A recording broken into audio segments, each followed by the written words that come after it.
Alright, so we're doing a homemade forestry kit on a Cat 259D3. We got these pipe insulation 3/8.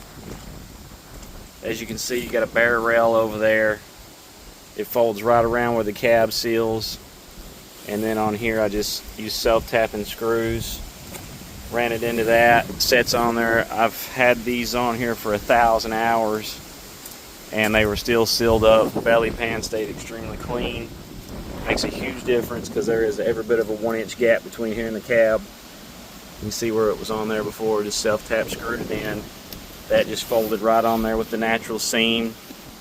I put silicone in all the holes that were up front, and I'm gonna put a rubber guard here on the front because this front takes a lot of debris from brush cutting. It's a pain in the butt to clean. So that's one part of it, and then we'll show hitting the top of the cab as well.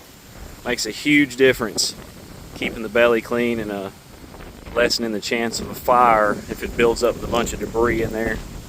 Not so much this part, but the engine part back there makes a difference for sure. Alright, so we got the homemade redneck forestry kit here back on this machine. Like I said, I've got 1,000 hours in this machine, so I know this does work. So we're cleaned it up and try to go another 1,000 hours. This time I put this, like I said, I was going to install a flap on the front of it. Just self-tap screwed it into the steel back there. I was looking at another one that actually had an OE kit, and that helped protect the front of that from all the debris because it just scratches the hound out of it, and then you can't never clean it because it looks horrible. So we'll try that on there this go around. You can see where it seals up in there. All that's nice and flush. I mean, even if you're doing dirt work, that keeps the dirt out of the belly. Just putting that foam sealant. Put a flap over here on both sides. Just zip tie to the hoses now, keep debris from getting in there. That was probably, I didn't do that last time.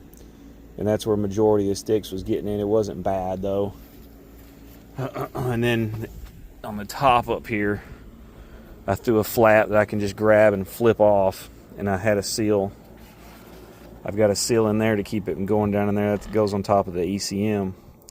That's a good sized gap if you ain't got that sealed. So it's sealed here and here to keep it and get down there on the exhaust.